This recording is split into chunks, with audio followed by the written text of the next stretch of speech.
Ancora un premio per il nostro gruppo editoriale Media Nord-Est. Il direttore Luigi Segnalo Baccialli è stato insignito a partecipato Venezia, Palazzo Grandi consiglio Stazioni, europeo sede della Regione Veneto, del premio Comunicazione 2021. Lo considero un riconoscimento a tutto il nostro network Media Nord-Est.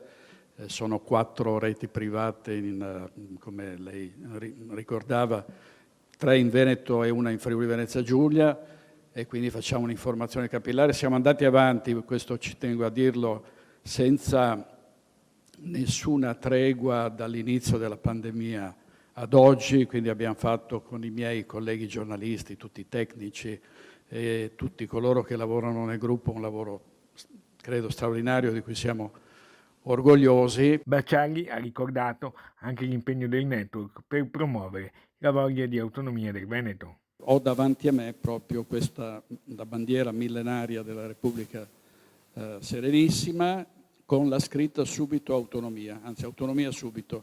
Purtroppo sono 4 anni che dopo un referendum a cui hanno partecipato 2.327.000 veneti che hanno votato sia l'autonomia, siamo ancora in attesa dell'autonomia, ma la bandiera resta fino a quando l'autonomia non sarà concessa a questa regione che se la merita. Tra i premiati di questa edizione ospite d'onore il cardinale Gerhard Müller, arcivescovo e teologo tedesco, prefetto emerito della Congregazione per la dottrina della fede in Vaticano, che ha ricevuto il Leone d'Oro per la pace, mentre il veneziano Nicola Falconi ha avuto la prestigiosa targa con il Leone di San Marco.